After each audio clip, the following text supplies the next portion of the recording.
Alrighty. So, 3, 2, 1. Let's go. One punch! Welcome back to another episode of VAP, episode 3. And today, we will be talking about One Punch! Man. Get hype. How are you guys doing? Very well. Yourself? I'm doing good. I'm hyped to talk about this. I am really hyped. Steve, how are you doing? As always, guys, I am grand, and I am super hyped as well, because this is like the first time watching this for me, and I've been dying to talk about it. It's also a massive improvement from the last episode. I think we can all agree with that. It's a palate cleanser. Yeah. So, I mean, first of all, you know, we had to do this episode with One Punch Man because, like, Lewis, you know, he said if we didn't do One Punch, he would leave the podcast. So, I was out. Yeah, we had no choice. It had to be One Punch Man today. I demand it. It was in my contract. Yeah. One Punch Man, episode 3, or no deal. And so we had to stick in with the contract because, you know. Ching. Anyway, what have you guys been up to this week apart from obviously watching One Punch Man? Have you guys done anything exciting? Steve? Just Grand Theft Auto Online, unfortunately. That's been pretty much me the entire time. Painful. Exciting. Hey, I've got to the point now where I am the arsehole. I am the one doing the damage. I've got my Harry Potter bike. Oh, God. I was getting wrecked, and now I've got it, and now I'm laying down the law. It's a How it transformation. turns table. Oh, It does. yeah. Wow. What about you, Lewis? I've been continuing Naruto firmly into the fillers now towards the end, like episode 160 to 200 is like firmly in the non-canon fillers, and I'm still thoroughly enjoying it. Also been watching One Punch Man, obviously, which is we're going to get into shortly. Yes. And that's it, you know, a little bit of gaming. I'm quite a big gamer. I've been playing a bit of Watch Dogs Legion. It's not the best game, and that's pretty much it, Joel. Watch Dogs Legion is not a good game. Who would have thought? Shock. Who would have thought would that? have thought? Ubisoft? Really? They do nothing but great games. Anyway, I know. a little announcement. We will be having some extra guests in the future at some point. I can't say when or who, but we will be definitely having some guests. Or where. I mean, they could pop up anywhere, really. Yeah. Below, above, you know, anywhere. Now, for anybody who hasn't watched One Punch Man, what the hell are you doing? Go get it watched. Like, seriously. No. What have you been doing with your life? Why? Yeah. So for anybody who hasn't watched One Punch Man, it revolves around a guy called Saitama. He's a hero for fun, but he has a little, he's a bit OP. So he ends every fight with one punch, which, you know, the title should have really given it away when it's called One Punch Man.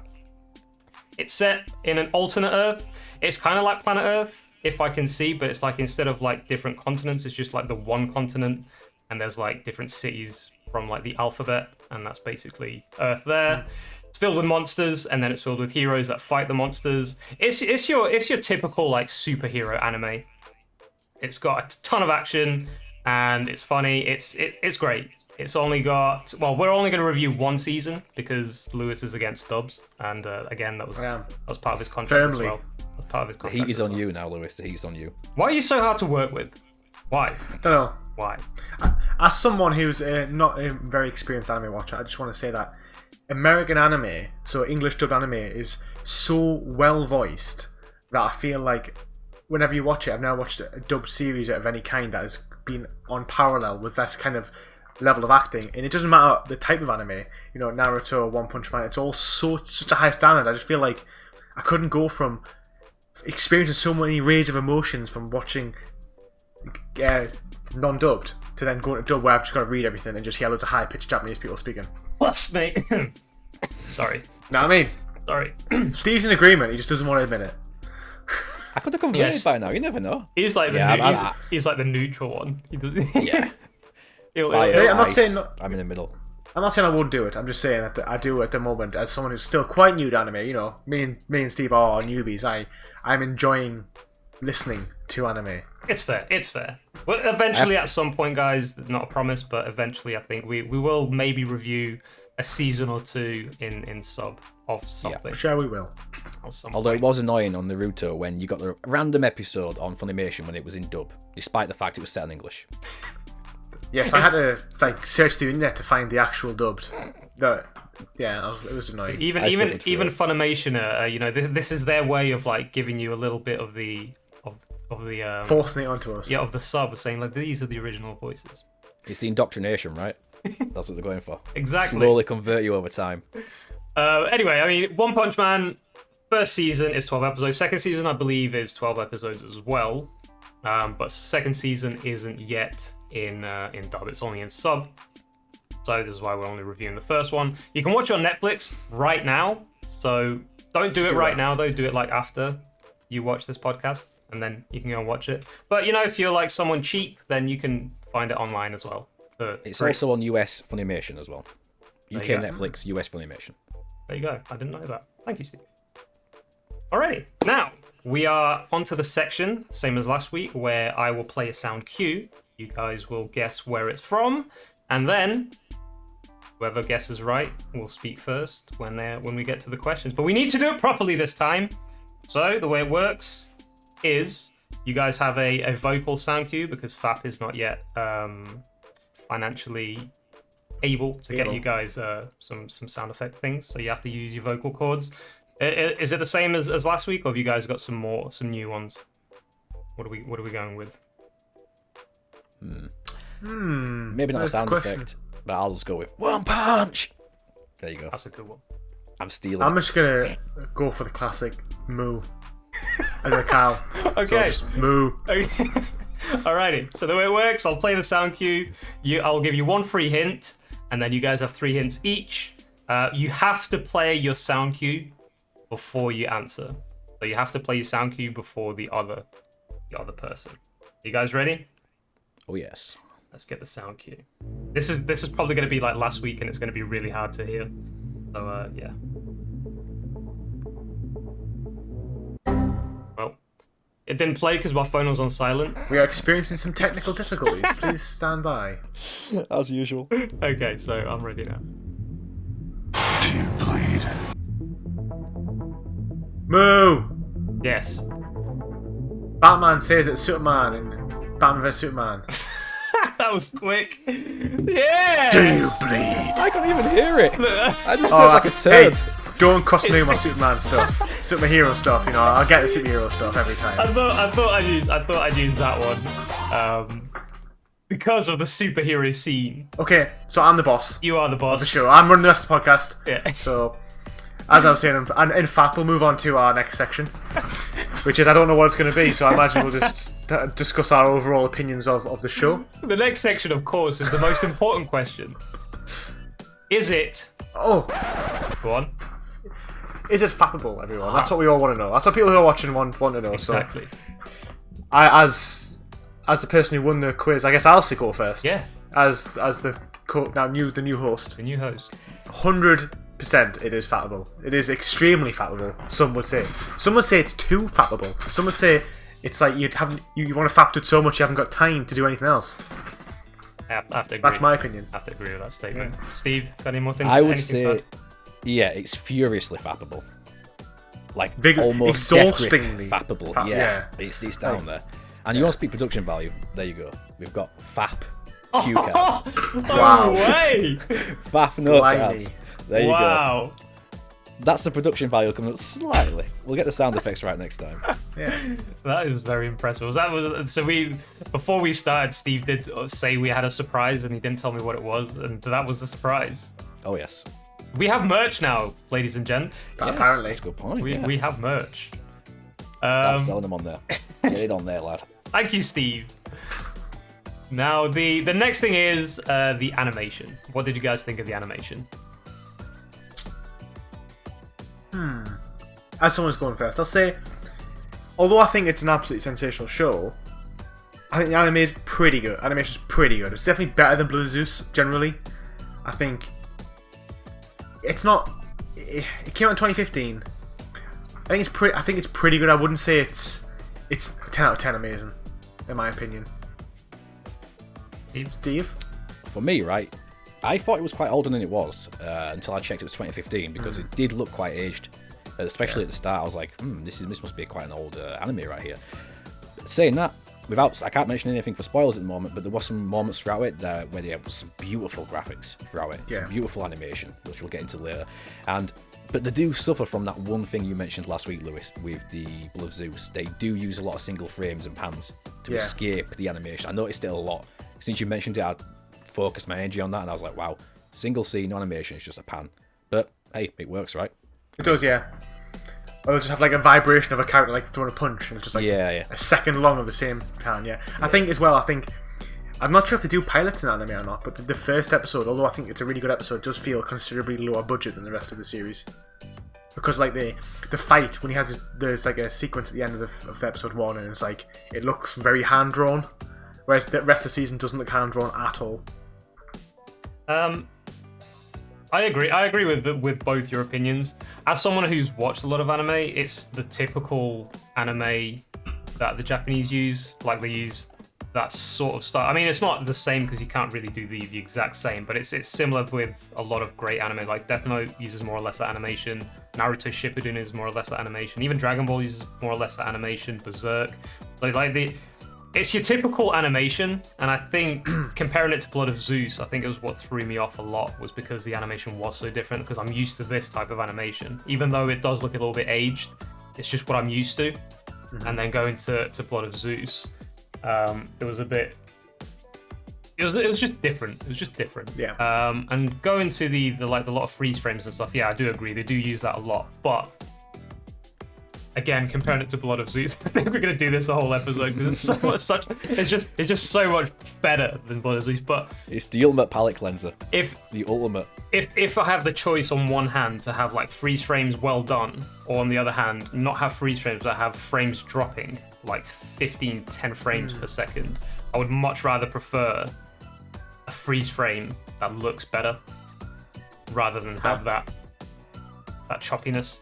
But that's just me. I mean, it's everyone sees it differently. Animation, I thought it was really good, but then again, like I said, it's usually the type of animation that I watch anyway, so it's probably that's what made it such a big influence. What about positives? What are the positives? This is going to be a long one. Prepare yourselves. On a whole, I think it's pretty fantastic. I think it's got some really good characters. It's got some really good villains scattered throughout. Some great fight scenes. It's very funny. And it's like not funny in like a really cringe Japanese way, not to upset anybody. But like it's not like Naruto's like really cringe. Like it's like it tries too hard to be funny when it really isn't. And it's like Naruto's quite inappropriate funny. Like, you know, whereas One Punch Man feels like it's just incredibly well wrote, in my opinion. It's really well written, and it's very satire. It takes a lot of blows against traditional anime tropes, and it really works. Which I think we'll go into a bit more in the spoiler section, because there's one bit that really stands out to me in one of the final episodes. I just think it's really clever. I think it's got some strong characters. I love superheroes personally, so I'm always going to be drawn into a superhero like sort of background sort of world. But that's not. I can watch a superhero show and say it's bad, and I just don't think that's the case at all with this one. You've literally ripped the words right out of my mouth. Throughout it, the tropes, the constant attacks on the tropes throughout it all. Even in the first few episodes, it was hilarious, and I loved that. I was identifying with Saitama all the way through it. I was like, we will get into it later, but yeah, and the fighting scenes are absolutely amazing, and they've all got like good logic behind them. The Hero Academy, I love that. The fact that there's all the way from like C rank or higher, and they've got to get weekly quotas in and stuff, and they're just like the dregs of the heroes. They've just got to like rescue cats, get muggers and stuff like that. While the S ranks are all like cocky, egotistical, don't give a crap. Everything about it, the voice acting as well. The voice acting was. I mean, I've not looked the list up, but I recognised a lot of the voice acting in it, unless they were just similar. No, I agree. I recognise a few. Yeah, and I can't say much more about getting into the spoilers, so it's just very fappable. I have to agree. Yeah, it's definitely there's definitely a lot of positives in this anime. It's definitely one of the top ones out there, and I'd say especially for newcomers to the anime scene. If you guys haven't watched a lot, or if you haven't watched any anime at all, and you want to sort of get into the scene with one, I would probably say One Punch Man is probably one of the most ideal ones to get to watch as your first one. It's funny, it's got a ton of actions, superpower, epic fights, and it's short. It's only 12 episodes long if you just want to watch the first season. Even if you want to watch both seasons, it's still just 24 episodes, so it's very, very short. And there's no filler. And there's no filler. which is That's a big Yeah. positive Yeah. right there, if you want to call that one. 12 episodes, and it's concise, all the information's there, you never get bored. Again, comparing it to Blood Zeus, which was similar length, that's like half filler and crap. Yeah. This is like consistent goodness all the way through. Yeah. Yeah. This is the 4th time I've watched it in 4 years. So I first watched it in 2017, so about a year and a half after it came out, and I fell in love with it then, and I didn't watch anime at all then. So I just watched like, you know, traditional sort of superhero stuff, and I thought it was absolutely amazing. Actually, this might be the 5th time I watched it, because I think I watched it twice. I finished it and watched it again, and I think it's just such a good TV show. It's not a good anime, it's a good TV show. Yeah. And I think people from all works of backgrounds of like what they enjoy. If you like humour, it's got it. If you like superheroes, it's got it. If you like anime, it's got it. If you like satire, it's got it. It's got a bit of everything that most spades. people will enjoy. Yeah. And it's a lot more Western, right, as well. It felt a lot, like you said earlier, it felt a lot more Western to me. It didn't feel as like Japanese culture-ish. It felt a lot more Western in the jokes and everything. Yeah, it did and it didn't. I feel like some of the stuff, like it's obviously set in Japan. Although it's set in like this world where there's like no countries, it's clearly very Japanese. Like, Yeah. you know, they're eating noodles and stuff, and they live in like tiny apartments and stuff. But But there was no Yeah. perving or anything like that. no, Like, yeah. I kind of missed that in a way. I was like, come on, there must be one pervy character here somewhere I can identify Well, with my there was Roshi. Puri Prisoner. True, and I'll talk about him later. Yeah, we'll get to that soon. Yeah, I want to talk about that. But as he's a well. perfect example of satire, which we can get into as Yeah, well. yeah. Yeah. I mean, negatives.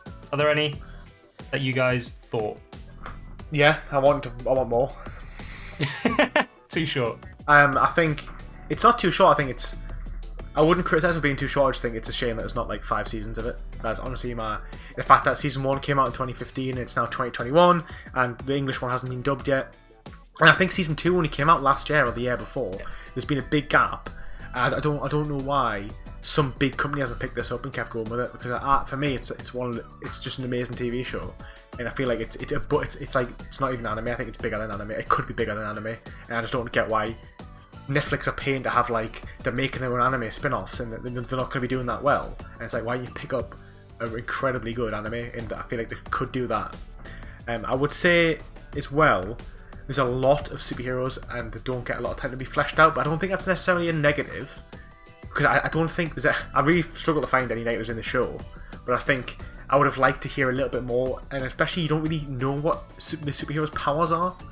Like, there's a few characters you kind of like, well, what can they actually do? Like, they have a character called Atomic Samurai. So, right, okay, he's got a sword, but is he above superhuman strength? Is he not? It's quite open with actual superheroes' abilities. It doesn't really sort of lay it on the line with it. It's kind of like Saitama's the most powerful character in it. And then it's like everyone else is just sort of like, okay, they're all S rank, so you know they're kind of hard, badass, but how? And especially for like an anime like Naruto or Dragon Ball Z, where they firmly identify how strong characters are. Like, okay, this character is this strong. He's as strong as he's stronger than everybody but him. But they just don't do that with One Punch Man, which maybe is like sort of like a trope, like a anti-anime, where they're like, we don't want to be so certain with our characters. These are the characters, and we're going to leave it open.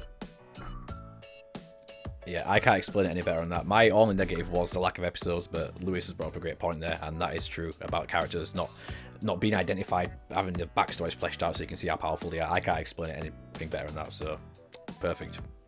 I've got a few answers for like a few of those things. I think, yes, it's a lot more westernized, a lot more. I think with One Punch Man, they did try and reach not only the Japanese audience, but the Western audience as well, which a lot of the times they don't. They create their anime for the Japanese audience and that's it.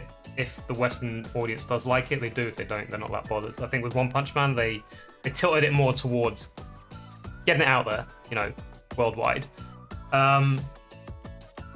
When it comes to the episodes, I think One Punch Man was an experiment because season 1 has a beginning, middle, and end, whilst season 2, which you guys haven't watched obviously, but season 2 ends in a filler, which means they want to carry on that story. So I think with One Punch Man, the first season was like an experiment of how well is it going to do. If it does well, we'll make a season 2. If it doesn't do that well, we could just cut it off there, and it's not gonna be odd to like leave it in a weird position. I think that's what they thought when they first did. And obviously, because it got so big, they obviously did a season 2, and obviously with it ending in a cliffhanger, they're obviously going to do a season 3. Don't know when, hopefully soon, but it's in the cards. And yeah, I mean I didn't find many negatives. I think maybe the only negative would probably be what you said, Lewis, is that because Saitama is so overpowered, it kind of makes everybody else irrelevant.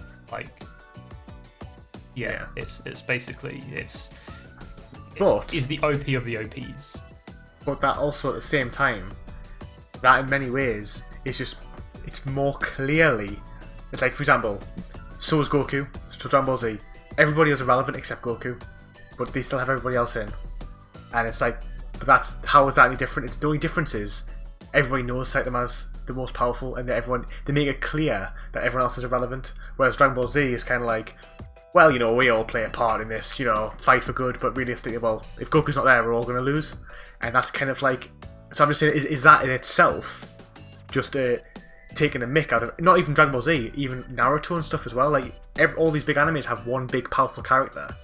And it's like, well, is that just in itself a massive mick take out of everything else?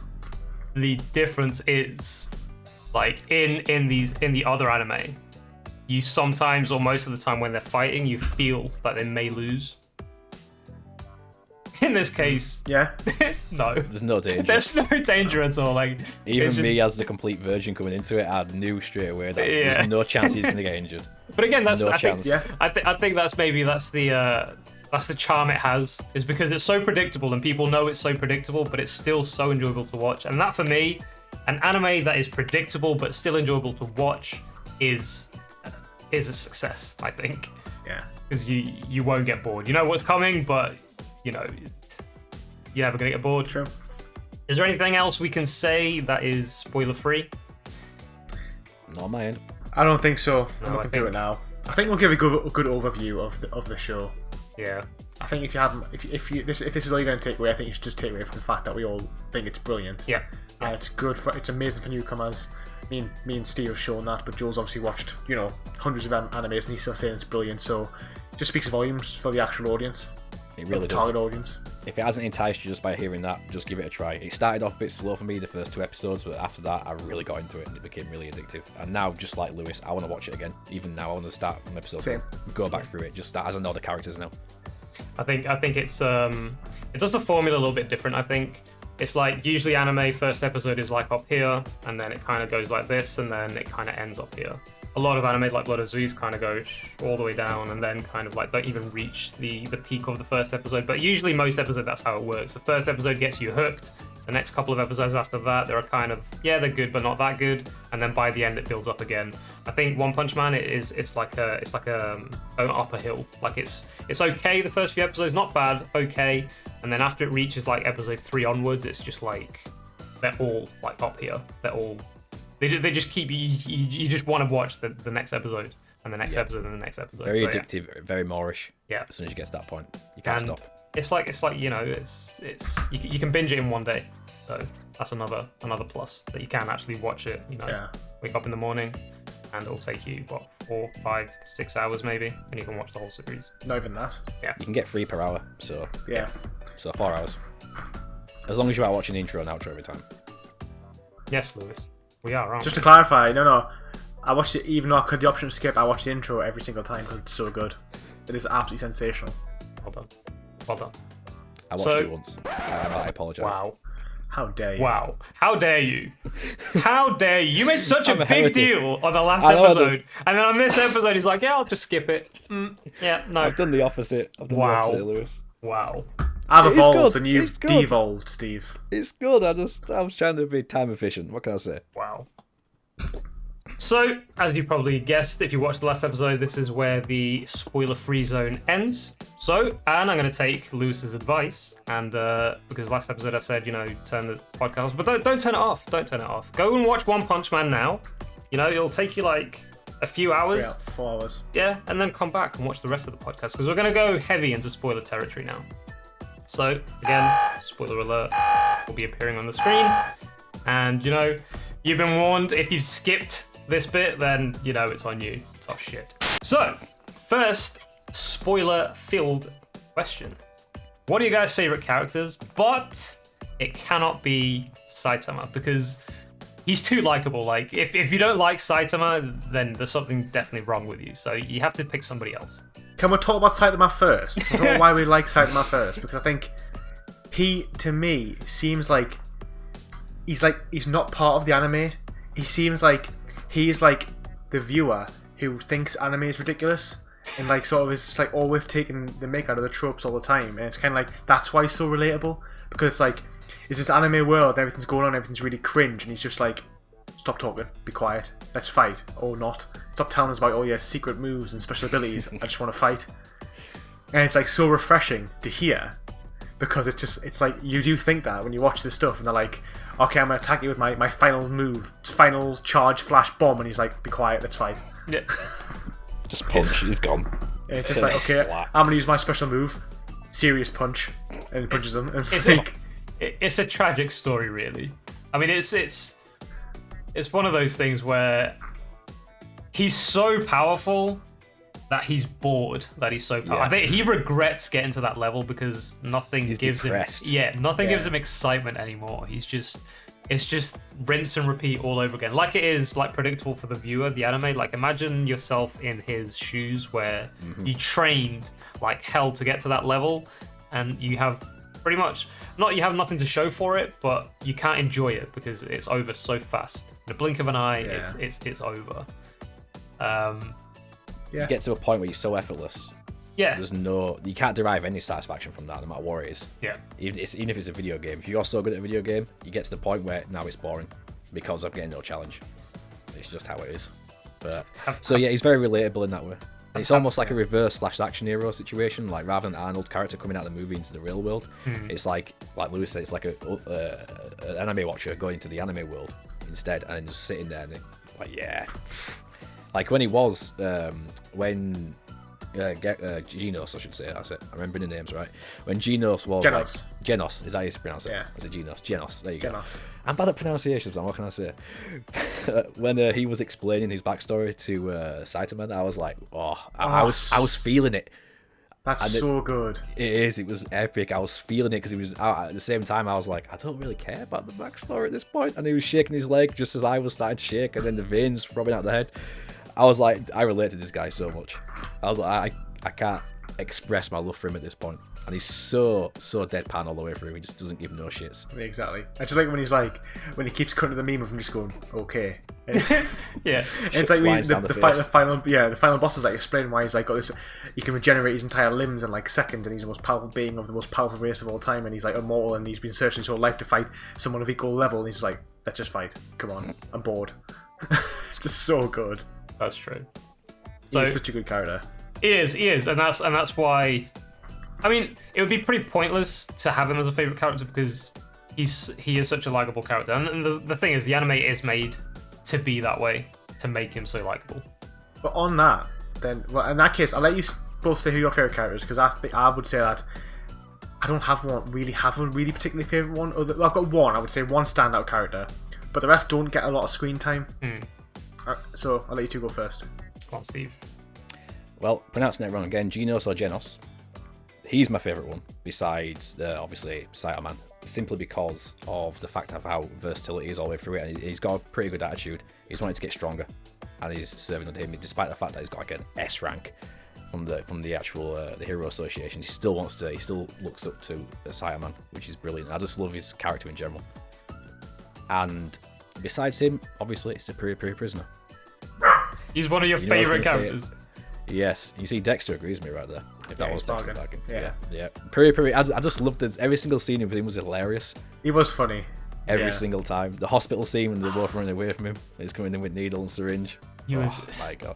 It's funny because it was funny cringe, I think. Well, that's the thing, isn't it? It's like they've taken like Master Roshi and they've flipped it, and they've made like, rather than like women, he's like a really inappropriate person but he likes men. And it's like unsettling for some people, but it's also that makes it funnier. He even said that himself. I'm in prison permanently because I can't control myself against beautiful boys or men. Like he said, it was like, it's just like it is really funny to get it to flip. And on Genos, so I would say I don't like Genos. He's probably the only character I didn't like in the whole series because I just think he's really cringe and really boring, and I feel like he falls in the victim of being a generic anime character, and he's always over explaining things. He's like, when Saitama gets his C rank, he's like, and he lifts it halfway, and he goes, oh, you got an S rank, and then he pulls it to be a C, and he's like, oh, I misread it, and I thought that it was actually an S because I read it, but it's actually a C because I only saw the first half. It's like, we all know that. We can kind of tell that, Genos. We don't have to say the most obvious thing that could have ever said. You might as well just went, air is outside, the sky is blue, and I thought it was white because I saw a cloud. I think that's why I like him. I like that naivety he's got, and I just like how he does all that, and then obviously out his relationship with Saitama. I think that's the reason I like him. I like him as a pair. I think that's the only thing that hasn't translated well is the fact that Genos calls Saitama master all the time, because I feel like maybe sensei in Japan is more of an appropriate term, so it's more accepted over there, but I think over here to call someone master just doesn't, like, you would never do that. Yeah. I feel like that was a little bit weird. It's a bit more sexually charged over here when you say something like that. It's yeah, definitely. Maybe, but I mean, I'm not maybe that's what he's into. You never know. Yeah, you never know, right? I have mixed feelings with Genos. I'm gonna say I do like him. I like his character mainly because he's got some not Bixby. He's got some pretty cool attachments, shall we say? Because they're not really his powers, really. They're like attachments. So I like him in that aspect. I'm not going to say any more because I'm also going to touch on him on another section of the podcast. Makes sense why Puri Prisoner was interested in him as well. He was wanting to get to know him near the end. I mean, he's a good looking kid. He's 19, I think. Even he's a robot. He's not even a complete robot. He's not even a human anymore. I mean, he had like a rib cage right inside when he got like half destroyed, but he's practically 99% robot, right? I think he's like RoboCop. Yeah. Where it's just his brain that's just controls. Anyway. Yeah, who's your favorite character? It's I'm a bit on the fence. It's like you. There's not really a favorite character. It's more of a favorite something else. So again, I'll touch on it again. But Genos is probably up there. No, I was going to say that. I forgot as I was speaking. I think what you see of like Lightning Max and Stinger, I think they're quite cool characters. You don't see a great deal of them. I like when Lightning Max gets his absolutely ass kicked by Deep Sea King. But no, I think Moomin Rider is probably my favourite character, if not Saitama. I think he just embodies good. Doesn't have superpowers, he wants to be in the fight. And he's got the best finisher ever of Justice Crash and Justice Tackle. He tries to tackle Deep Sea King. Justice Tackle! He reminds me of oh my god, Gohan's alter ego in Dragon Ball is Cyberman. Cyberman? The Great Saiyaman. Oh, Saiyaman. When he's got his outfit and stuff, except Gohan is actually powerful. That is a perfect comparison, actually. That is a perfect analogy. Moomin Rider, he's the good guy. He wants to do the right thing, and he knows that he's always outclassed. But everyone's been told to flee. He doesn't even flee. Just turns around and just goes in. It's like you got to prop that type of bravery. That's braver than Saitama, because Saitama knows he can beat anybody. There's a different type of you need fear to be brave. Yeah. So how brave are Saitama and the S-ranked heroes when they know they're powerful enough to fight? When you know you're not powerful enough to fight, you still choose to fight. Then that's courage. Are you a hero if there's no fear? That's exactly. A little bit of stupidity as well. Yeah. So it comes to being a hero, I think. If you go into a fight and you know you're gonna lose and get beat up, just walk away. It's not. Unless you like that's pain. true. It's Unless not you live in worth anime. If you live in anime, no harm will come to you. Yeah, that's well. Depending on the anime, I suppose. Go to the Poke Center, get healed. You're all good. You know what exactly. Super mutant healing. It's all good. Okay. The favorite villain, Lewis. If you have one. I think there's a few characters I like. I'm not saying them all. I think the most menacing was Messelgard, who is the regenerating brown monster who comes down on episode 10. Oh, Melzagard. Melzagard, and he fights the S-heroes on the ground. I think he's pretty evil. Oh, I see, yeah. I think he's the only really, really dark villain where I was actually wow, okay. Actually, he wants to kill them pretty savagely, whereas the rest of the villains all have a bit of humour about them. So I'd say him, and I like Boros as well, Boros being the big villain. But I think Messelgard was the most menacing of all the villains, so that's why I kind of liked him. I go next, yeah? Yeah. So for me, it's Speedo Sonic. Simply because he's a ninja. You know it's going to get me right there. But the fact that he's just hilarious. The naked scene in particular when he ran past Saiyaman, and he was like, there's a pervert that's ran past me and stuff. But just him in general, because he's a badass, he's extremely fast. He held his own against the Deep Sea King until he transformed into rain. So he's just kind of as a villain, right? Because he never actually. He's like an anti-hero, isn't he? He's like in between, yeah. Like a vigilante, maybe. Yeah, he does anything for money, doesn't he? He's a mercenary. Yeah, he just wants he's to a fight mercenary, someone, right? He wants to fight more powerful people. That's what. So if he doesn't count, I'd say the Deep Sea King, because he was badass in every single scene. Yeah. As he transformed one after another. Beautiful, beautiful. That's fair. Fair enough. Joel? It was hard to choose because they're all pretty insignificant. Because one punch is all it takes. you know, it's one of those. I'd say Speed of Sound Sonic. I mean, Shinobi, he's got a man bun. You know, he has to be. He has to be. But there has to be like an honourable mention to I think he's called Vaccine Man. First scene of the anime. I just call him Purple Piccolo. Like he's the exact same as Piccolo, except he's naked and his tentacles are like thicker. I mean, I think that's, you know, like bragging rights wherever they're from. Isn't he voiced by Vegeta as well? I'm not sure. I'm sure the guy who voices Vegeta voices him as well. You mentioned that, but I'm not sure. He sounds very similar anyway. I think it's just those. It's just an honourable mention because he's pretty insignificant. That was the first note I wrote down as well. I can see it. I wrote down purple dude looks like Piccolo, and then obviously I put obviously a good moment with Saitama afterwards. Seeing it on the news, I guess I'll go. Yeah. That was like, yes, I like it. It's good. Do you guys have any hated characters?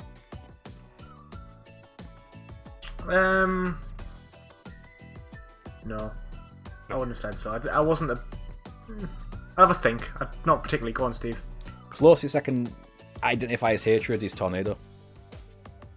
Because she was a sassy little brat, wasn't she? Yeah, exactly. She was a little twat, if I can say that word. She was annoying throughout all of it. I mean, she's powerful, right? She's like a Jean Grey. She was like completely. She's rank 2. Yeah, rank 2 up there, full telekinetic powers and everything.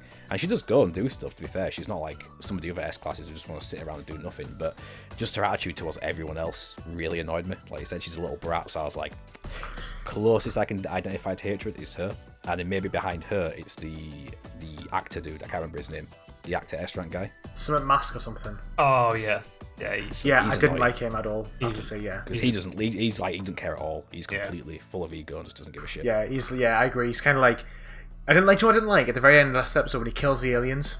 Yeah, and it's like I don't agree with that at all because it's like you've rocked up and you're giving everybody a hard time and then you just murder a bunch of aliens that were surrendered to you because you think you're better than them.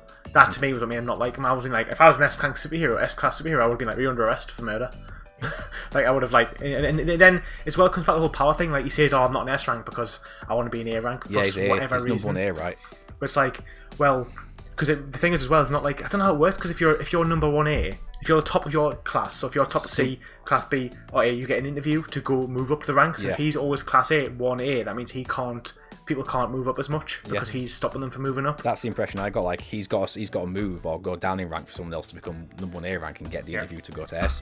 But then Genos jumps straight to S though, so exactly. But they say it was an exception, right? Because they said how powerful he was. It was like straight up there. But yeah, I mean, like you said, he went over there and slaughtered the aliens, and he was like, "This is faster justice."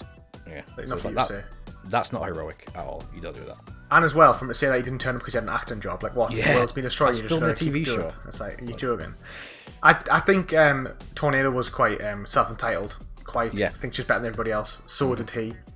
I didn't like Metal Knight either. I felt like he just turns up and didn't want to help, and then just wanted to just keep making better weapons and didn't want to help anybody. Came off like an evil Tony Stark. Yeah, he was just interested in the tech. Didn't care about anyone else. And then the rest of the S ranks just didn't get any time. Like it was like Watchdog Man, whatever it's called, where he's like a guy in a dog suit. I really wanted to see what he was about. And there was like that guy with like the one eye, the big metal dude, not big little dude, and he wasn't doing much either. Because in the final fight, you only really see Metal Bat, Atomic Samurai. Was it Metal Rider, the guy with the silent eye? No. Yeah, maybe. And then who's it? Old Man? Is it Fang or Metal? Lightning Fang. Lightning Fang. Yeah. And then Poo Poo Piston. They're the only ones you see fight, and you're thinking, well, okay, what about the rest of them? What are they doing? So I would like to see a few others, but I would say Metal Knight was probably the character I didn't like the most. That's fair. Mine was. Did you ever see number 1 S rank? I can't remember. No, Blast is. Blast. That's him.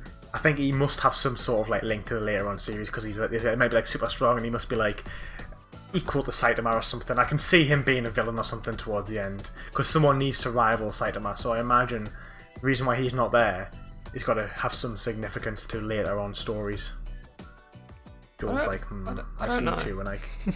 I don't recall him in season 2. Whether he appears or not, I don't know. I did watch it like as soon as it got out, so I probably, I don't remember a lot of things. I remember like the base plot, which is really good. But no, I don't remember him in season 2. They're not really hated characters that I have. They're more like annoyances, and it was I think he's called Genus or Genus, the scientist from the House of Evolution. Yeah. I thought he was a bit pompous. Like his whole backstory was, all these people are pitiful because they're not as smart as me. It's like, dude, how cocky can you get? Yeah. Like seriously, you're looking down at everybody else because they're not as smart as you, and you're gonna create this whole new race because you think people are insignificant. Like, what the hell is wrong with you? Yeah. And Carnage Kabuto he was just annoying, man. He was just, I don't know, man. He looked like a steroid indulged raccoon. One thing I would say about the anime, which I think holds it back, is a lot of the big scary villains have really, really strong generic American accents. So who's he called? Kabuto. Kabuto and their final boss Boros. Yeah. Both are like mutants or aliens, and they have really generic American accents, and it just doesn't really work. Like, I feel like if he's an alien from outer space, he would have like some sort of like, like some sort of like just not American accent. He would have something like maybe robotic or something, or he'd have to come down with the most American, like New York accent you've ever heard. You're like, like a Spanish or Mexican twang. Well, something just like something they would try. You think they're trying to be clever to make something just like they can not make their own accent or something. Yeah, like Mark Hamill does. I mean, with his characters he's voiced, you can make them sound absolutely unique. Like, there is no accent; it's just a brand new one. Like, by merging accents together and stuff. Yeah, but you've got to be really good to do that, though. You've got to be really good. Yeah, but that's probably very minor critique. For sure. Yeah, there's definitely not a lot of negatives in the show as a whole. To be fair, I think it's a complete switch from the last episode. It's a complete. It's like the last week was like a. I keep saying last week. I don't know why I keep saying last week. It's probably because I edited the video last week. Last episode was like an upside down pyramid, where it was just like wobbly. It didn't really hold itself. It was just bad. And then now it's just a pyramid. It's great. It's the perfect. Foundations are strong. The perfect anime. The next question would be like favorite wifey, but there's not many like female characters to be even considered a wifey. Yeah, me and Joel were just saying before we started that there's actually like one female character in the whole series, and that's Tornado. I can't think of any more female characters. There was one they showed briefly. There's the Blizzard. She's like the top class of B. I don't know that from the game. Yeah, she didn't want to. She's like psychic powers as well. But other than that, there's not a regular females in it. I've only got like the blonde in episode 8 when the Sea King comes up and she's like in a red bikini and she's like she kind of reminds me of the girl from like the cover of GTA 5. The load and sprint of GTA. Yeah, she kind of reminded me of that. So that's the only one I got. And I've got nothing for that either. No, yeah, it's like you said, Tornado, and she was a bitch. So nah. She's also a little kid as well, isn't she? I don't even know how old she is. She's older than Genos. She says she's older than Genos, so she's like in her 20s. I was going to say, because they did try and like sex her up a bit when she was like floating and stuff. Yeah, I was thinking that. And I was thinking a bit thingy with the robes. I was thinking, is this appropriate? Is it not appropriate? Because you know, we all know what Japanese are like. The appropriateness level over there is not quite the same as over here. It's very loose. Like there's very loose themes over there. So I wasn't lewd. Yeah, I wasn't quite sure. This is an interesting one actually, because we didn't see a lot of different powers, but you can kind of mix it up. You can mix it up with the villains and the heroes. So that's good. If you could have 2 powers, you could combine 2 of any of the powers. What would be your ideal superhero? 2. Yeah, 2. You can combine. Well, I think, in my opinion, humblest opinions, is that I think. Oh. No One Punch Man. No One Punch Man. No, sorry, you can't use Sailor Man. Is the only. There can only be one. I think Tornado's got one of the best powers. Obviously, she's got psychic, extreme high levels of kinetic power. She can like throw cities essentially. Yeah. And then the final enemy, the final antagonist, the Boros, has like unlimited healing.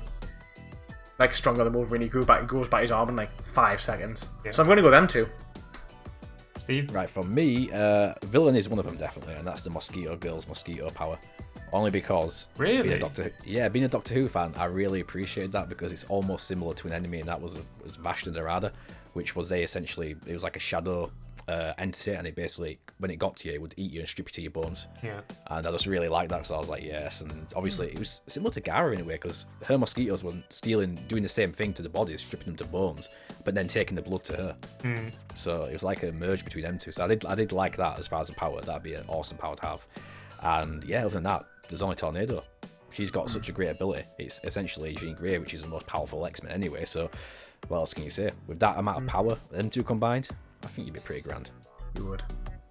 Other than that, everything else is pretty generic, in my opinion, across the board as far as powers. So Yeah, that's fair. We've got some pretty OP superheroes. Let me also say they tried sexualizing the Mosquito Woman quite a bit. that's true. Like when I first saw her, like from the waist to like there, it was like, oh, she's quite nice. And then like they showed the rest of the body, it was like, yeah, no, hell no. Yeah, they put some nipples on there, I believe. Yeah, as well, like yeah. no thanks. I'd combine. I'd definitely go with Sonic's powers, like super speed, 100%. Yeah. Definitely go with that. Flashbacks to your Hermes there. And yeah, and I'd combine that with Bang's martial arts. The old dude. Yeah. That'd be like a super fast martial artist. I think those two together would make quite a good super. Not as good as like a regenerative superhero. I didn't even think of that, but I can't steal it now. So. At one point, Boris gets blown apart by Saitama, and he's literally just an eye, and he regenerates in like 3 seconds. Yeah, Or pulls back into the head. Yeah. So he's pretty OP, and he still loses. it never really explains what those things are because his minions also have that. You know, the multiple head dude. Oh, the no, multiple head dude, he had the he's marble. different. He had marbles, Yeah. and he He, said like, he had has- to train like a head like 100 years To and grow. stuff. Yeah. Right. So the marble itself is what. Keeps him alive, but The marble itself is their life force, basically.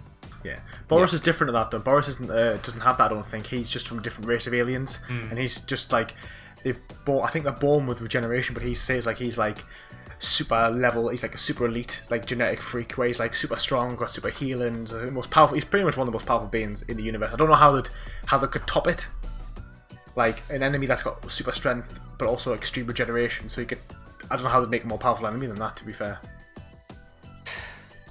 Season 2's worth a watch. It doesn't get as ridiculous as season 1 with like the power levels and stuff, but it makes more sense. Okay. But would it matter though? Because with how strong Saitama is, does it really matter? He can have to fight himself, isn't he? Eventually, it's the only way it's going to happen is he has to Clone. fight himself. Yeah.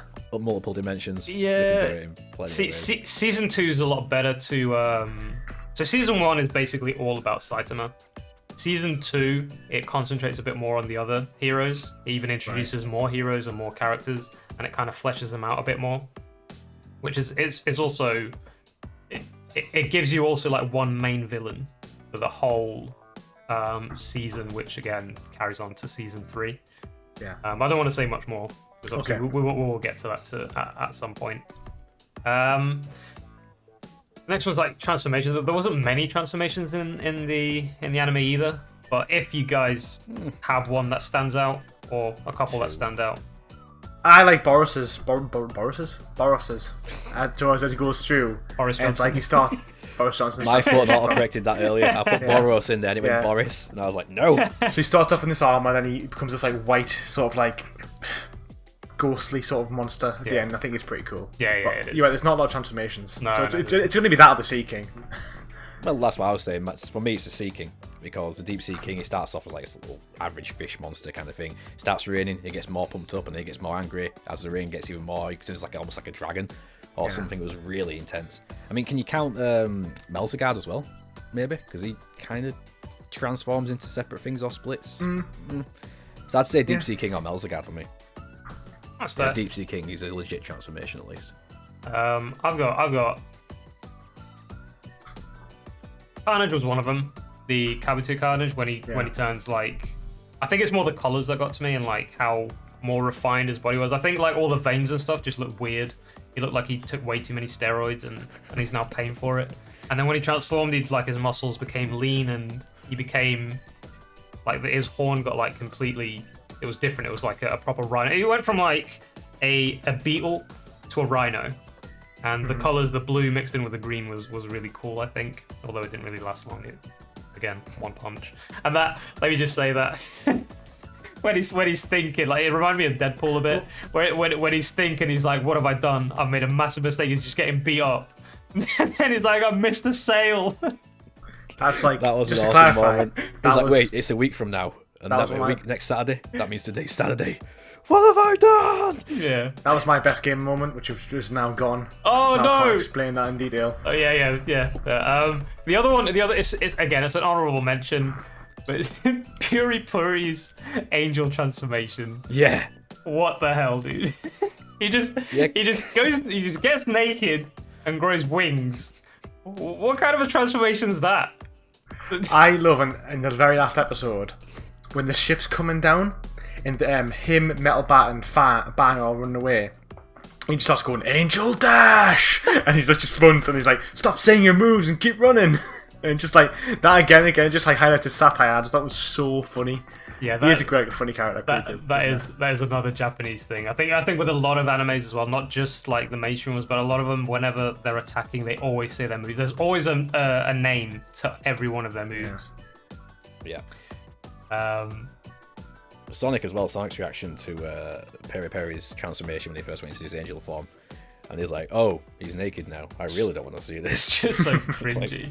The way they shade it out as well, like they shade the private areas, and it's It happened with Saito as well. When was it the second episode or the first where he was naked and then like there was a pole that fell down and hit it, and there was a smoke cloud. And I was just thinking like that's beautiful. The so hiding funny. the Saito schlong perfectly. I love it. yeah. It's beautiful. The next one is the most useless things. There's quite a few actually that I've got, but go on.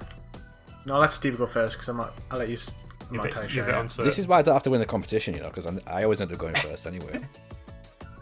I'm doing it smart. Yeah, there's a lot for me, but it's in a way because it's a group. It's the S-rank heroes. They are the most useless sons of bitches out there. A lot of them. Well, besides a few, maybe. They're all egotistical. They're all self-interested. They don't care about saving people. They've got to the point now where they think they're above all the other stuff. So it's all the best heroes are like A and B rank because they actually care. And of course, the C ranks, they're just stuck in their quota. They've got to just do the menial tasks. But all the S ranks, they're like, I'm a celebrity now. I don't give a crap. I'll just do what I want. It's like, dude, you're supposed to be saving people. You're heroes. So as a whole, there's a lot of them, and they're all worthless in my opinion. So that's my most useless thing. Are the S ranks. That's a good choice. I'm gonna say that other than every character that can't beat it, other than Saitama, they're all largely useless. Because if Saitama wasn't there, could they have beat? They definitely couldn't have beat Boros. Oh no, they definitely couldn't have beat him. definitely not. But they would have struggled with like Kabuto. They would have struggled with Deep Sea King. So it's like realistically, because as the season goes on, I know what we're doing spoilers now, but like it introduces maybe there's only about 6 main villains, but it basically they get stronger and stronger and stronger, and it sort of like condenses like 8 sagas worth of villains of Dragon Ball Z into 8 episodes. Yeah. But by the end of the point, like the last episode, Boros is like he's come from a different planet. He's like a world-ending, universe-ending villain. God level threat. Yeah, and it's like it just gets bigger and bigger and bigger, and it's like they definitely could not have handled. Even like early on, like there's like the vaccine man, and there's that giant giant guy from the first episode. Like they would have struggled with him because he's so big. The one that kills his brother. Yeah, squished his brother. Yeah. And it's like Get the guy on your shoulder. What have I done? It's all yeah. There's not like That was Attack on Titan right there. That reminded me. Yeah, of that. that did. Yeah. That was straight up. so. And the crab guy in the first episode. Oh, he's Half funny crab. though. He's got full on briefs on everything. I don't think he's useless though, because he had a purpose. He was the one that pushed. I wasn't saying he was useless. I was just saying I loved it. Oh, I just right. remembered him. Because he was So the I one that like, pushed Saitama to get to He that was. point. Because he gave him some hassle. The way he his dies. origin point. Let me just say as well, like I know we passed the yeah. animation, but the animation, like it's a lot gorier than your typical mainstream anime. It's rated 15 in the UK, so Oh, it is. according to Netflix. Ah, okay. Yeah, it's not like punching people through like holes in their chest and like Yeah, popping it's- people off it's- walls and stuff. It's another thing I like about it is because they don't censor a lot. They censor some of the things, but they don't censor a lot, and it's Just a Saito slump. it just shows that you can use comedy and use gore at the same time. You don't have to use gore as just Well, like yeah. just a something that can only be used in like serious anime or can only be used in like, I don't know, like R-rated animes. Yeah. You can mix it up. You can make it work. To be honest, like half the time, it was so funny seeing all the gore and stuff that you just brush it off. You don't even think like, oh, that's disgusting, or that you just laugh. It probably gets to the point where once you get so over the top of the gore, it works with the comedy, like a Bulletstorm type situation. Like it's so gory and so over the top, it just kind of works at that point. You don't take it seriously anymore. Yeah. They've just surpassed that level. That's true. I agree. And like I said, when he pulled the eye stalks out, like you were about to say, Yeah. food, you just see all his guts getting pulled out through his eye stalks. Beautiful. Yeah. I've got most of the things I got down is just the same as Lewis, just anyone else. Just anyone in the anime apart from Saitama is just pretty much useless. I'll also touch on Genos as well. This is why when I said my favorite characters, although he's one of my favorites, he is also one of the most useless characters in the whole series. He wins like one fight against this mechanical gorilla, and that's it. He just gets destroyed the whole time. He gets destroyed by Mosquito Woman. He gets destroyed by a goddamn meteor that he can't blow up. This is a stationary thing. He gets beat up by the Sea King. He gets beat up, but he's just there to get beat up, and he gets beat up badly. But also on that, I will say, there's no other. Where are all the other S rank heroes? Like, especially the Meteor and Deep Sea King, right? Other than Pure Prisoner, where are the rest of them for that? Like, they don't even turn up. Like, so Bang's there with a Meteor, and then where are the rest of them? Like, they're not even there. And like, so the Genos is the only one there, and he's not even strong enough to do it. And he still wants to try. He's prepared to die, and then it's the same against Deep Sea King. Like, and honestly, I know it's kind of like, well, is it? They're not there because it's probably for plot armor. Not that maybe they don't want. It's not that they don't want to be there, but it's like he's always there, prepared, and he's out of his depth because he wants to be better, but he's put himself out there again. So I'd say based on most of them don't want to be there. They're just not interested. It's not their say. They don't give a crap. Like Metal Knight turns up for the Meteor just to test a gun, and then he just leaves. He's prepared to have a city wiped out, like millions of homes destroyed. Just doesn't care. And the old, like you said, the old guy basically stayed there because that was where his dojo was. He wasn't going to leave it. It's the only reason he was there. Yeah. Touching on what you said before about they wouldn't be able to handle the villains if Saitama wasn't there. I kind of disagree with Boros. Definitely, like they struggle with his minion, like in the dude with the multiple heads. So they definitely wouldn't have a chance. Yeah, they definitely wouldn't have a chance against Boros. The other ones like the Sea King, I think there's a few of the S rank heroes that could have probably killed him. I think Bang would have for sure. I think Atomic Samurai Tornado would have. Probably would have. I don't know. You don't know how strong they are, though. That's all I think. Like, together, Tornado maybe, yeah. I think Tornado would have probably beat everybody, other than maybe Boros. But again, at the same time, the only reason why they don't get destroyed is because Saitama's on the ship, destroying all the guns, killing everybody. If he, once again, like, if he wasn't on there, who's to say that ship wouldn't have just destroyed the planet Earth? Because bear in mind, he fights that alien with the tentacles, who's like the most powerful person with like what's it called? Levitation powers. I always forget what it's called. The one on the spaceship, yeah? Yeah, the little purple blue tentacle guy. Oh yeah, the octopus. Just like, yeah, and like Saitama just kills him straight away, and you don't even know how powerful he was either, because he says he's the most powerful, one of the most powerful beings in the universe. Yeah. So it's like, would they struggle with him? Yeah, I'd say so. He was like the second in charge in that ship though. Yeah. So he was like high up, and he was obviously surprised that all the other lower tier ones were getting defeated when they were saying, "Oh, send this guy," and they're like, "Oh, so they're already dead." So they could have had loads of powerful creatures, like as strong as Kabuto or the Deep Sea King, but Saitama just killed all of them. Yeah. Yeah, that's true. True. Did it make you cry? No. But there's one moment that I really give us shivers. I think I know. So that is it's when Moomin Rider fights the Deep Sea King, and he says like when he's like he says it's not about winning or losing, it's about me taking you on right here, right now. For me, that was like the most. I was like, oh man, beautiful.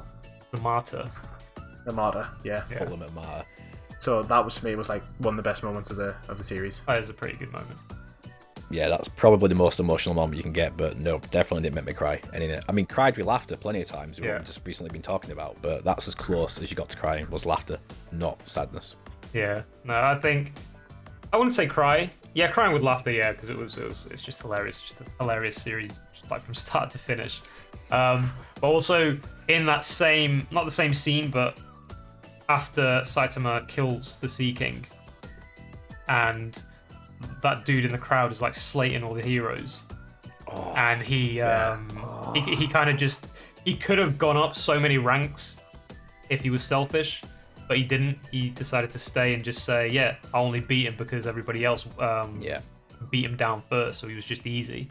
That was a really good And moment. I thought that was a very noble moment for somebody who is trying to go up in the ranks, because he has to do his like weekly quotas. I mean, in the end he does, because he goes up to B rank. B, yeah. But if he would have stuck and said, yeah, I defeated him, he would have shot up to S easy. Yeah. And that guy was so annoying as well. I forgot Oh about my him until you god, mentioned it. Yeah. wasn't he? That annoying stereotype with the nerdy Yeah. voice, like the nasally voice like this. And I was saying, oh my god. I was like, Exactly. I Another. was laughing that they all wanted to punch him as well until Saitama, like you said, like sacrificed himself. Yeah. So no, they did all the work. I just did the final punch. The Worthy. the other like noble worthy moment was probably when Genos jumped in front of the acid spit, saved Yeah. the little girl, Yeah. Yeah. and that was was good, also yeah. a good. It was a good scene. I think it fleshes out the characters a bit more. I mean, Genos in general, he is a hero. He Yeah. does have like an ultimate goal, which is to get the cyborg that killed his family or destroyed his But if he did family. that, he would still be a hero. Like He would, go back yeah. to being a hero. Like I think it's what's going back to what Steve said, which I think you're right. Like they're not even the people in the S rank. They aren't even heroes. They're not heroes at all. None of them are heroes. They're all just self-obsessed, self-entitled egomaniacs. And it's like, I think the TV series The Boys, which I haven't watched to be fair, but that sort of touches on that as well, where it's like, Oh, so good. in the modern day, it's so hard to be a hero when it's all these external pressures. Most people can't handle it. Most people are given like ultimate power. Ultimate power corrupts absolutely. Well, absolute power corrupts absolutely. So I know this is an anime podcast, but I definitely have to shout out The Boys. If you haven't watched it, you definitely should. It's a great series. Really, Tempted really to great because of series. Carl Urban, but I've not watched it yet. It's no. it's very, very good. Well, we'll get into the scene that I ruined for you, Lewis. So I'm sorry. Favorite fights. that was my favorite moment. Not my favorite. Favorite fight. moment. So favorite fight. Yeah. What's your favorite fight? Got two. Two. So the first one is actually the dream sequence in episode 1. So that's when Saitama's fighting and he's like saying, what's this feeling? It's the exhilaration of a real fight, and then it wakes out into a dream. And I think that's the music, I just want to say as well, in the series is absolutely fantastic. It is so good. And I think that sequence of it's just so much of raw emotion in that scene. I think it's amazing. And then I think just at the end, I think the fight with Boros is so well done. There's so much animation, so much going on. I think that it shows like one's like a really well choreographed, like emotional fight, and one's just like he has an amazing fast-paced fight. Enjoy it. Yeah. Yeah, and that was the only time we saw him get injured, right? And it wasn't even really in a dream, and it wasn't even a real injury because it was all a dream sequence. Yeah. And that's when I saw that, I was shocked. I was like, wow, he's actually getting injured now, so things are Yeah. stepping up, and then he obviously wakes from his bed. It's like, all right, pretty man. But yeah, the favourite fights, I suppose, two, and that was, of course, against Boros at the end. Mainly because of the fact of how epic it was. It was like almost like a Dragon Ball fight. Yeah. It gets knocked into space, smashes into the moon, and just that visual as well at the end when he comes back and he does like the final attack on him, and you see the Earth and you can see all the clouds just like separated across the ocean. That was so beautiful and gorgeous. That's what I wanted to mention earlier. When it comes to animation. His serious punch. Yeah, Serious punch. it was beautiful. It was beautiful. And like you said, it was constant high octane fighting. But yeah, besides that, you could count the Melzagard in my opinion, because I just liked how all the different characters were going at him, trying to figure out his weaknesses, and they found the marbles. And yeah, those are the best two fights for me throughout the entire series. Yeah, it says a lot. I mean, all three of our favorite ones is definitely the final fight. It has to be up there, and I think it's also you can feel Saitama's joy when he punches him once and doesn't kill him. Yeah. His face just changes like, oh, this is new. Challenge. Yeah. And yeah, I mean the whole sequence from start to finish of the final fight with Saitama against Boros is just incredible. Like you said, the bit on the moon is great. How he doesn't die, I don't know. But again, Just plot hold armor. his breath. It's only a split second, isn't it? It's just a split second. The other two, the other one is the dream sequence one is a really, really good one, especially because it's multiple enemies. He looks vulnerable. He looks like he's about to get his ass whooped. Although he doesn't, you can see him struggle a bit. And then the final one was actually Saitama against Genos. I thought the choreograph of that fight was really good as well. Yeah, it was. And the ending of that fight as well, where he says go all out and he punches behind him. Or he punches through him so the punch doesn't hit him and just the Stops right in front of his face. doesn't he? yeah, and Stops right in just front of his face. the shockwave literally destroys a whole like cliff area. And this is also the point where Genos says, like, no matter how much I train, I'm never gonna reach this level. Yeah. Because it's just so OP. But I think the whole choreograph of that fight was really good. Genos as well, he did a lot of really good moves. I think with his fights against the villains, it feels like after that fight with Saitama, it feels like he pulls his punches a lot with the villains because he's got so many different variations of attacks when he's fighting against Saitama, and then you see him fight against the Sea King, for example. He doesn't use half the stuff that he uses with But Saitama. the problem with that is Genos gets injured really quickly. So if Yeah, you remember, he does. Genos rocks up and then knocks him to his ground and then gets distracted and then gets blasted away. And then when he gets hit, doesn't he lose his arm straight away? Loses his arm and his Yeah, eye. he grabs his arm it's and he kind of elbows and him. that's the problem. And then Genos is like, I wasn't paying attention. I've been blindsided, and that's kind of why he can't go all out because he's got one arm from the pretty much get go. And again, that's kind of like Genos being young. He's only 19. He's not got much fight experience, and he's been, that's why he needs to learn. So maybe if he had kept himself at full 100%, he would have been able to fight a lot better against Deep Sea King. Yeah. Lost his focus and his naivete, basically. Let me say the fights are really good as well. They're not. I don't think I've seen a boring fight in the whole series. I agree. And it's hard to do because it's, like I said, it's so predictable what's going to happen. But it's interesting because they do different things with the different villains, and it's just a great anime from start to finish. Great. So moving on to favorite moments now. So sorry, I apologize again, Lewis. I ruined. So my favorite moment in the whole TV series is definitely without a doubt when he goes, he's gonna be on a rampage for a whole week until Saturday. Yeah. Wait a second. But that means today is Saturday. And that means today is bargain day at the supermarket. That's the best line. And he kills him. That's right. He's like, no, I messed up. That is the best part of the whole series for me. The despair. Yeah. Yeah. That's And then after second of that is when Justice Crash, Murumara just throws the bike at the Deep Sea King, just bounces off him, and then obviously it's not about win or lose, it's about me taking you on right here, right now. I think they're my two favourite stand-up moments. That's fair. For me. Jesus, apologies. Lobo, calm down. I know you wanted to get involved in the podcast, but you're not allowed. You're too loud, okay? What about you, Steve? What do you think your favourite moment was? Or favourite moments? That was it as well? That was really? it. That was the standout. It was the most hilarious moment in there. And everything else is awesome, so it's hard to gauge it. It's like, everything's so good. Where can I choose a favourite? Yeah. Throughout all this thing. Maybe briefly behind that was when obviously he did handle the Deep Sea King and everyone was praising him. I was happy that I was like, finally he's getting the credit he deserves. And then obviously that instantly turned into a pile of crap, of course. And then maybe another satisfying part that was really, really nice was when he defeated the Tank Top Bros. You know, when they came out and got the crowd against him and stuff, and they were like, that got me really angry, that was infuriated me. And I was like, you need to just punch these bitches right now and knock them into the next earth. But the most favourite enjoyable moment would be in that, as well as any scene that's got obviously Piri Piri Prisoner in it. Fair. It's pretty. It's hard to pick. It's just so much good stuff going on, to be fair. I had two moments, and surprisingly, it wasn't the ones that you guys like. So the first one was they're both pretty short scenes, but the first one was the mosquito scene, not with the mosquito queen, but the one where he's watering a plant, and this mosquito just lands on his hand, and he just kind of whacks it, and it doesn't die. And it's just the scene itself that he's getting so annoyed, a guy that can literally destroy anybody with one punch. And this mosquito is giving him grief, and you can see the anger in his face. The animation is just so good; it's so funny.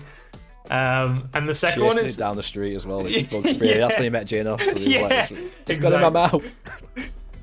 And the second one is the hero induction tests, where he just smashes everything. But the one that stands out the most is the high jump, where he smashes his head gets stuck on the roof, and he's just dangling from the top. And it's just It's just the expressions as well. Like he goes from normal, and then when they're doing like the side steps, and his expression just changes from like just the normal animation to like the serious. Yeah. Like his face completely changes. He just smashes everything. It's just. It's a really good scene, to be fair. I forgot about that. Yeah, it's brilliant. Those were probably my two sort of standout ones for sure. There's not much left, guys. I mean, I think we've gone through this quite fast, to be fair.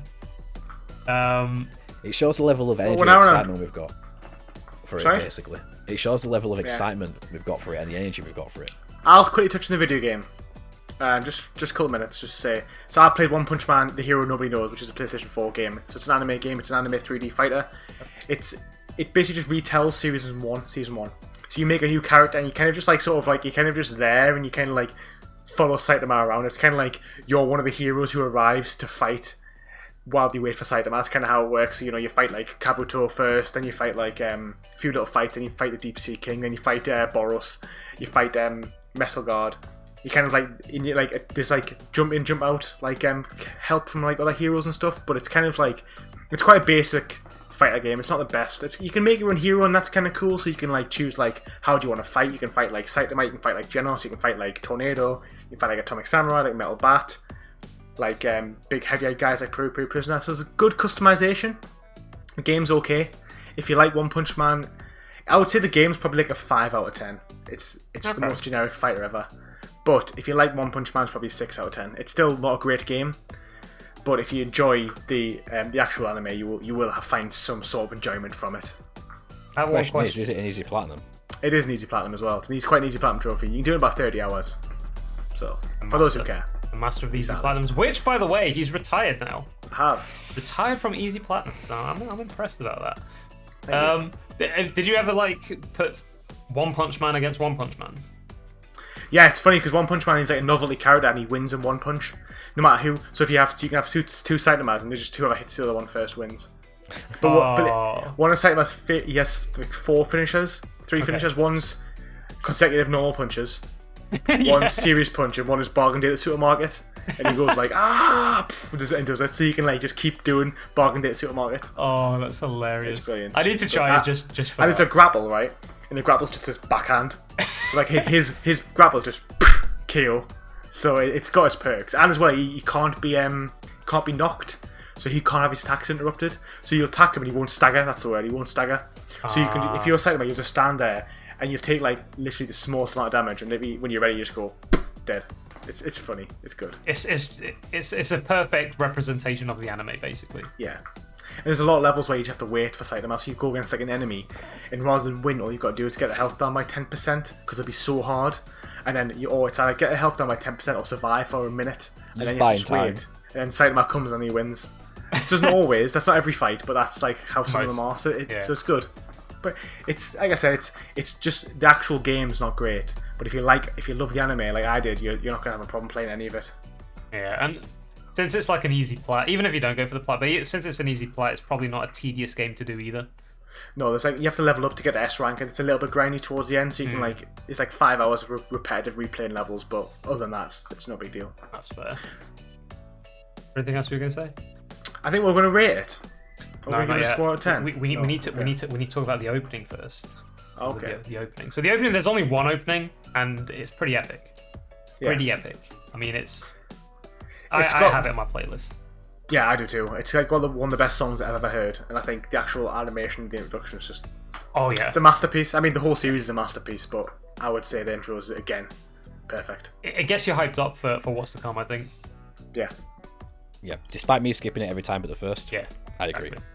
It is pretty epic, and I love the music as well. Definitely gets hyped up. Really heavy, which is what I'm into anyway, so... Yeah, it's just quality rock. It's just... Oh. And yes, now we are going to go to the ranking. Did we like it, gentlemen? Oh, yes. Oh. Yeah, definitely. I'd rate it a solid 8 if I had to give it a rating. I'd say go on. Only because of the lack of box story. 1. No. I said go on. I'm gonna give it a 10. 10 out of 10. 10 out of 10 Same. as well. Yeah. So you guys think it's perfect? There's Yeah. nothing you would... I think the thing is though, a 10 out of 10 doesn't have to be perfect. It has to be as good as like reasonably possible because nothing can be perfect. That is And I true. think, my issues with it, my gripes are very minor. Like, my actual gripes are like, I wanted more, but only because it was so good I wanted more. Yeah. And then some of the characters, some of the voices, acting of the villains seemed a bit poorly chosen. But that's literally probably as far as I would go in terms of actual minors, the negatives. I think the only real minor, I think, and it's not really a minor, it's just, this is me like digging and digging to, it's probably the plot, because the plot is, it's just a dude that beats everyone in one punch. That's basically the whole plot of this anime. But I like it. It's different. Yeah, but It's they never make been they told make before. they make it work. It's minimalistic. It's, the animation's great. Like I said in the beginning, it's the fights are epic. Like we keep saying, the fights are, even though they're predictable, well, even though the fights with Saitama are predictable, they're still enjoyable to watch. There's different characteristics that always change in each fight. It's the personality of the characters as well. It shows that even though you're a hero, it doesn't mean you're good. Because like we touched on, the S-rank heroes, they're mostly dicks. Pose a lot of questions about morality and stuff. Yeah, Definitely. Exactly. So it's Momon Rider So- is a better hero, although he's pretty useless, but he's a better hero than probably most, if not probably not all, because Genos is up there, but most of the S rank heroes, he's more of a hero than any of them, because they're only doing it for the fame, or they're only doing it because their ego's too big, and they're like when Saitama goes to say hello to Atomic Samurai, and he's like, I'll acknowledge you when you reach this rank. It's like, shut up, dude. Yeah. Why? Yeah, I think it poses a lot of questions philosophically without actually asking them, without directly asking you as a viewer, is this right, is this wrong? It creates such compelling characters that it makes you think, what is it to be a hero? Yeah. Is power, does being powerful make you a hero? No, definitely not. It's the values. Yeah, it's you choosing what's right and wrong, which makes you a hero.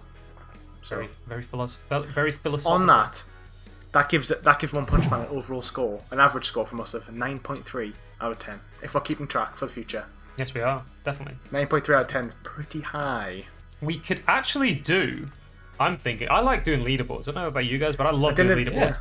I think at the end of every episode, we should do like a leaderboard of like our top recommended. We could do like a ranking of the ones ones that we've ranked so far anyway. Yeah, I think that's a really good idea. So the last one was obviously a 4.3, if I'm not mistaken. Yeah, 4.3 for Blue Zeus. Blue Zeus. This one's a 9.3. Next week we're doing next episode. It'll be the full revisit of Naruto. I think that's good because I think next we couldn't have given Naruto a score because we only reviewed half the full series, so we can give Naruto a full one afterwards. Yeah, so that's a pretty good idea. So we're gonna add a leaderboard. We'll do some nice graphics. It's gonna be great. And of course, as always, leave your recommendations down below, what you guys would like us to see. We do take, obviously there's a decision between the three of us, but all your guys' recommendations in the comments, we will choose one to watch for every 5 episodes. So every 5th episode will be a recommendation from you guys. So if you guys really have an anime that you want us to watch, just keep posting it down below, because I'll write them down, and the more votes they have, the more likely we are to watch it. So Episode's coming fast, so yeah. So comment away. Yeah, I think that's pretty much it. I mean, I think this is a perfect anime for newcomers, especially because it has all the tropes. You don't need to think a lot about this anime. I mean, anime like Death Note, for example, it's a really, really good anime, but it's very psychological. You have to kind of think a bit. It's very it's very serious. Whilst this one, it's just you just have fun. Yeah, it's light. You have fun with it. It's got the turn gore. your brain off. Yeah, you can just sit there, enjoy it. You don't have to think a lot. You know what's coming. You're gonna enjoy what's coming, and look forward to season 2. We will be reviewing it at some point as well. Season 2, if you guys want that as well. Great for a casual and a long-time viewer. Yes. Casual's gonna go in there and enjoy every single second of it. Yeah. A long-time viewer's gonna go in there of anime and they're gonna see all the tropes getting taken the complete piss out of, and they're gonna love that as well. Yeah. So it can be appreciated from all sides, and that's what's so beautiful about it. It's so well done. Yeah, it is. I agree with that. I agree with everything Steve's just said, to be fair. Yeah. That's on the money. Bang on. So yeah, definitely go watch it. What are you waiting for? Literally, like, it's free on the internet if you don't want to pay for Netflix. Like, just You can find it. You can go now. Ow. You can go now. Now you can go and watch it because the podcast is over. So go and watch it. Go enjoy it. Go Go watch it enjoy it. again. As someone who's watched it like 4 or 5 Buy times. these. Buy your Yeah. cue cards. Get them. What's in the back? That's what we all want to know. Yeah, what is Oh, it about? terrible handwriting. Terrible handwriting. Oh, smeared. I've got ink all over my hands. Gibberish. You don't want to write on this kind of stuff. It doesn't stay on it. I'm covered in ink. So yeah, guys, next episode will be the revisit of Naruto. So we'll be basically, if you haven't watched the first episode, or first episode of FAP, it was basically up to episode, was it 63, 64, 67? 65, I think. 67, 8. It was more. 68. It was more or less 67, like halfway through the Naruto Yeah. canon, wasn't it? And so the next Yeah. episode will be a revisit, and we're gonna just give our thoughts, or not really our thoughts. I've already given my thoughts really on Naruto. It's more give Lewis's and Steve's thoughts on what they thought of the first Naruto series. Not Shippuden, it's just the first Naruto series. So that will be the next episode. Should be The interesting. OG. I want to see if you guys still have the same opinions, because obviously new characters have been introduced, new openings have been introduced. I'm so hyped to see what openings you guys love, and just events have just changed the whole series from what it was then to what it is now. So it'll be an interesting revisit, especially to hear your guys' thoughts. As always, I'll leave these two beautiful gents' links down below. Obviously, me and Lewis. My voice is gone. My neck is also really hurting right now. But me and Lewis also do the Platinum podcast, of course, over on his channel, so you can also check that out if you want to, watch podcasts whilst you're trophy hunting or, doing whatever it is you do. Just see more of us in general. That's where you'll find us. Yes. And I think that pretty much wraps it up, doesn't it? I believe so. Yeah. Anything you Talk guys about it want all day, but what can you do? There has to be a time limit. to... Just like One Punch Man is sensational. I think everyone who would watch it, I think its demographic is wide. It's disgustingly wide. It's like most people who will watch it would enjoy it. Like I can't think of someone who likes pop culture of any kind who wouldn't like it. Yeah, that's true. It's that good. Yeah. So you watch it is what we're saying. Definitely watch. You can watch it now. Now the podcast is definitely Watch it over. now. You go and watch it. Go. Even if you watched it before, watch it again. Again. Yeah, And I've watched it again. 5 times and I again. generally love it every time. Lewis is going to watch it now again. I for a might sixth time. actually start again. It's just so easy watching as well. Don't you think you should just watch season 2? Probably. To be fair, I'm actually going to go back to Naruto now. I'm on episode. Oh, that's right. Yeah, that's right. I'm on episode 160 now at this point, so I'll make my time through that. So getting ready for the next episode, which do I it. am loving Naruto as well. Thank you all so much for watching. I hope you enjoyed it. Let us know down below what your thoughts are on One Punch Man. Have you watched it? Did you enjoy it? Good God, if you say no, I'm... Oh. Feel my wrath. Ban Feel Hammer our will be coming. wrath. Feel our wrath. Puri Puri Prisoner's coming for you if you did not like One Punch Man. Syringes loaded, angel form ready.